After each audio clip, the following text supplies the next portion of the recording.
Class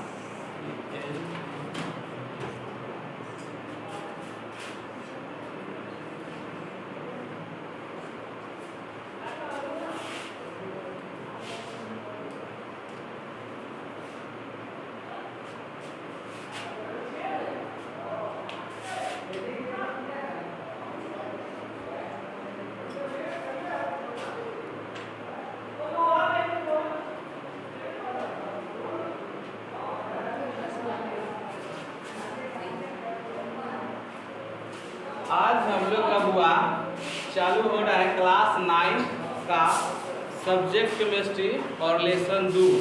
lesson 2 में जो आपका आता है वो है पदार्थ का वर्गीकरण। क्या है? पदार्थ का वर्गीकरण। पदार्थ का वर्गीकरण। पदार्थ का वर्गीकरण।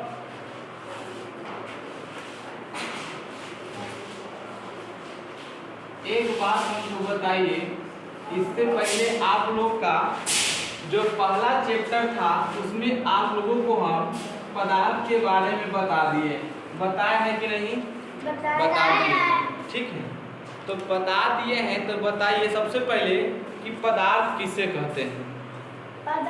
पदार्थ किसे कहते हैं? तो पदार्थ उसे कहते हैं जो स्थान घिरे, ठीक है, जिसमें द्रव्यमान हो, ठीक, जो स्थान गिरे और इसमें द्रव्यमान हो वो क्या कहलाएगा?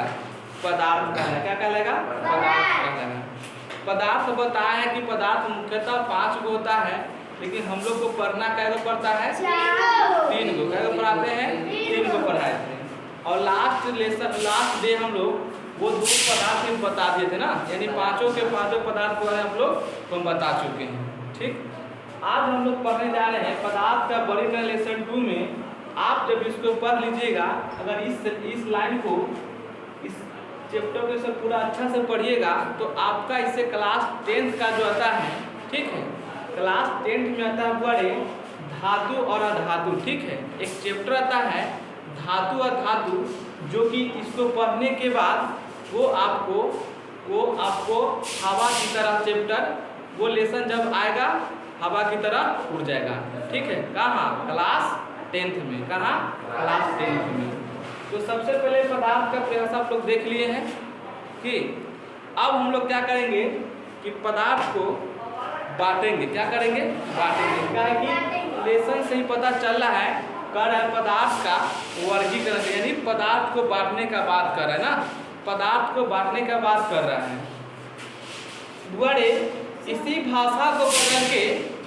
भाषा को बदल के आपको एनसीईआरटी में बताया गया है आसपास के पदार्थ शुद्ध। ठीक है, इसी लेसन को चेंज किया है। ठीक है, जो हम लोग पदार्थ का वर्गीकरण से पढ़ते हैं, इसी लेसन को पढ़ाया गया कि क्या हमारे आसपास के पदार्थ शुद्ध। एक लेसन बना कहाँ? एनसीईआरटी बुक में बताया गया है। ठीक है, एनसीईआरटी बुक में बताया गया है। तो हम लोग क्या करेंगे? पदार्थ को बंटवारा करते हैं। ठीक है, एक बात याद रखिए, बड़े पदार्थ को, ठीक है, पदार्थ को शुद्धता, यानी शुद्धता समझ रहा है। आप अपने गांव में जब दूध लाने जाते हैं कहीं पे, तो वहाँ जब घर पे आते हैं तो देखते हैं कहीं कहीं आपको पानी मिला के मिलेगा। ठीक है, और कहीं कहीं आपको शुद्ध दूध मिलेगा। तो आप जब घर पे आते हैं उस बात को चर्चा करते हैं कि हाँ फलाना अच्छा दूध देता है, यानी क्या? वो शुद्ध दूध देता है। क्या करता है? वो शुद्ध देता है। और वही कोई पानी मिला के दे ताकि नहीं, क्या होगा? वो अशुद्ध हो गया। क्या हो गया? अशुद्ध हो गया। और वो शुद्ध मिलेगा क्या? तो उसमें पानी या किसी तरह का मिक्स कोई चीज ना रहे तो क्या? शुद्ध हो गया। क्या हो गया? शुद्ध हो गया। तो वही बात है कि पदार्थ को शुद्धता के अनुसार 2 भागों में बांटा गया है। क्या भागों में? 2 भागों में। पदार्थ को शुद्धता के अनुसार 2 भागों में बांटा गया है। तो सबसे पहले हम लोग चलेंगे, लिखेंगे पदार्थ। क्या लिखेंगे? पदार्थ।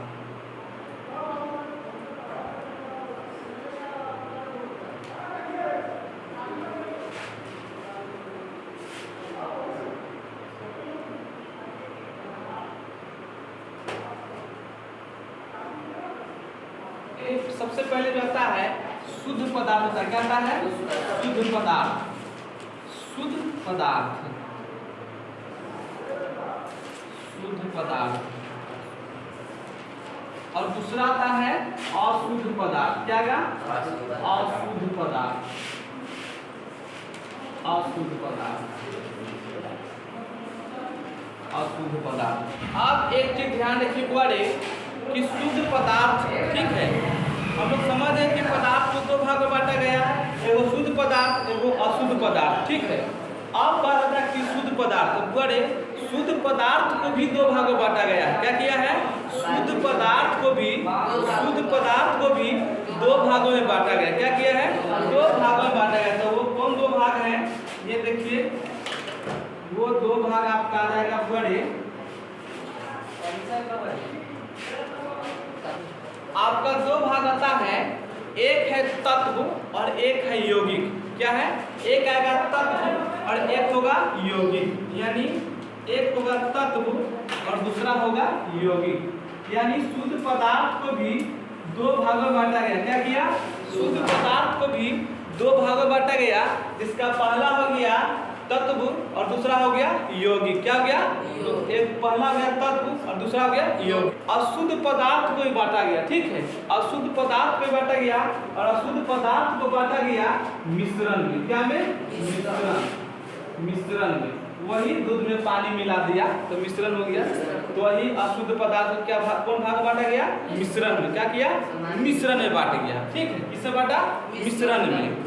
अब देखिए बड़े, अब तत्व और यौगिक, ठीक है, तत्व यौगिक को देखिए, एक चीज समझिएगा, एक चीज पॉइंट याद रखिए बड़े कि तत्व और यौगिक कैसा पदार्थ है? तत्व और यौगिक कैसा पदार्थ है? तो शुद्ध पदार्थ है। क्या है? शुद्ध पदार्थ है। ये पॉइंट याद रखिएगा कि सर तत्व और यौगिक जो हुआ शुद्ध पदार्थ हुआ और मिश्रण जो आपका हो गया अशुद्ध पदार्थ। क्या हो गया? अशुद्ध पदार्थ, यानी मिश्रण अशुद्ध पदार्थ हो गया। अब देखिए बुआरे, तत्व को तीन भागों में बांटा गया। कई भागों में? तीन भागों में। तत्व को भी तीन भागों में बांटा गया। तत्व को भी तीन भागों में बांटा गया। तत्व को भी तीन भागों में बांटा गया। तीन भागों में। अब ये तीन भाग कौन है बुआरे? देखते हैं। तीन भाग है बुआरे। पहला आपका है, पहला है धातु। क्या है? धातु। दूसरा है अधातु। दूसरा है अधातु और तीसरा है उपधातु। क्या है? उपधातु।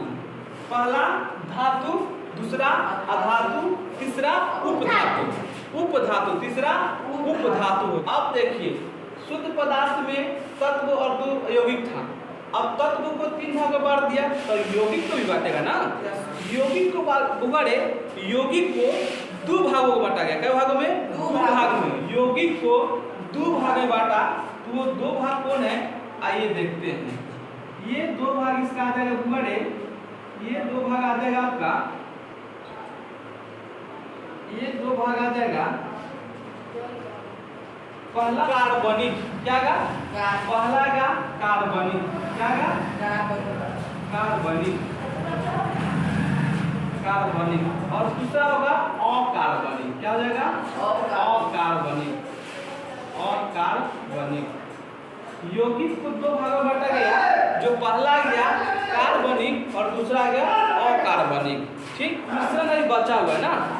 अब मिश्रण बचा हुआ है बुआरे, तो मिश्रण को भी दो भागों में बांटा। क्या भागों में? दो भागों में। जो पहला है समान मिश्रण और दूसरा है विसमान मिश्रण। क्या है? पहला समान मिश्रण और दूसरा है विसमान मिश्रण, यानी उसको कहेंगे समांगी मिश्रण। क्या कहेंगे? समांगी मिश्रण। क्या कहेंगे? समांगी मिश्रण।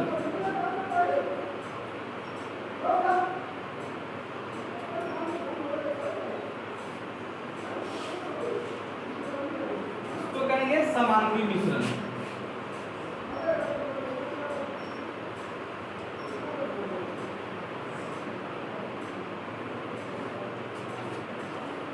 दूसरा है विसमांगी।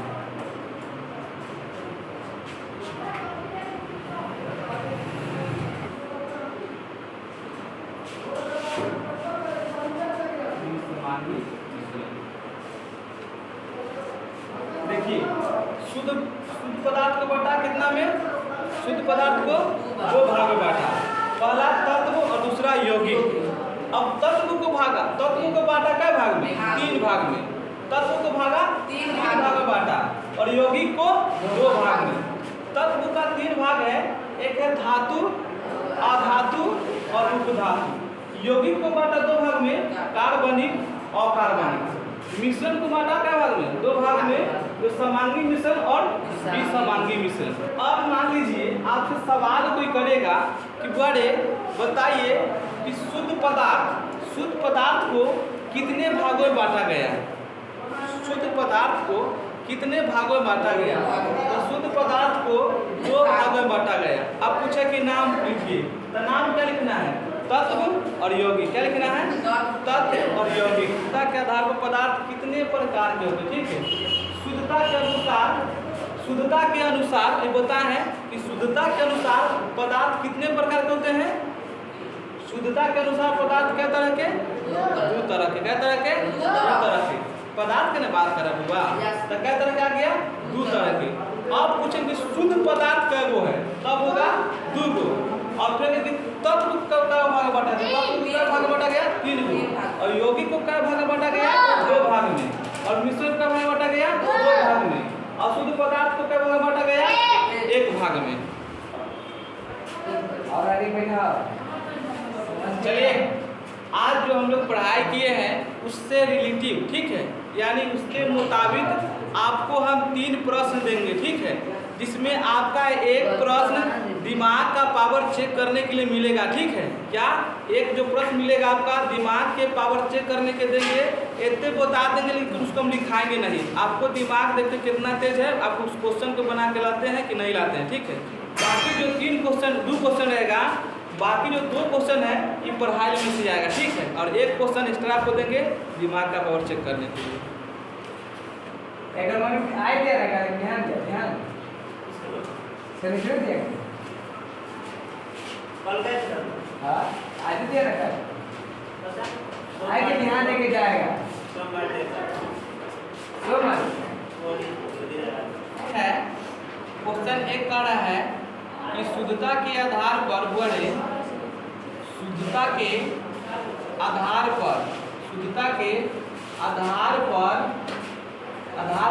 पदार्थ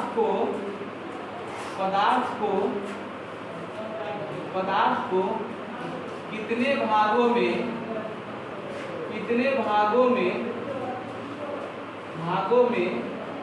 बांटा गया, कितने भागों में बांटा गया। फिर दूसरा क्वेश्चन पढ़े कि शुद्ध पदार्थ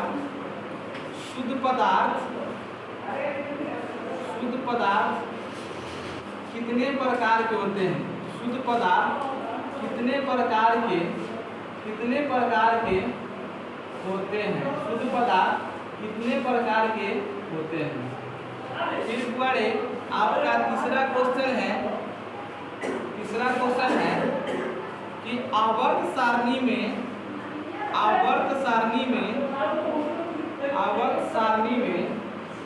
तत्वों की संख्या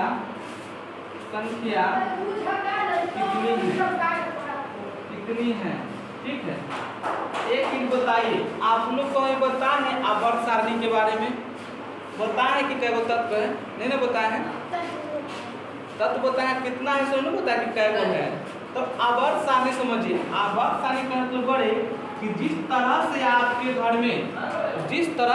घर में अगर कोई पूछे कि बुआ तुम्हारे घर में कितना हरिया बर्तन है तो गिन के बताएगा ना, उसी तरह केमिस्ट्री में वो आता है आवर्त सारणी, ठीक है। क्या आता है, आवर्त सारणी, जिसमें हम लोग का तत्व रहता है, धातु और धातु, कार्बनिक और कार्बनिक से क्या आता है, तत्व रहता है। तो यही एक आवर्त सारणी है जिसमें रहता है, ठीक है।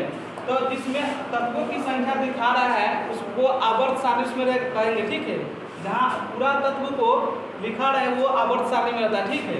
और जानिए कि तत्वों की संख्या आवर्त सारणी में तत्वों की संख्या बड़े 118 है। कितना है, 118 है। तो वही क्वेश्चन है, कोई नहीं लिखेगा, खाली क्वेश्चन लिखना। यही आप लोग का माइंडिंग टेस्ट लिए हैं कि हम बता दिए आज, ठीक है, कि आवर्त सारणी में तत्वों की संख्या 118 है, ठीक है। अब आप लोग को उस दिन बना के लाना है कि हम लिखा नहीं है, सिर्फ आपसे समझा दिए हैं और फिर आप उस दिन देखेंगे कॉपी, ठीक, कि आपका दिमाग कितना यहाँ के बाद याद रखता है कि नहीं रखता है, ठीक है।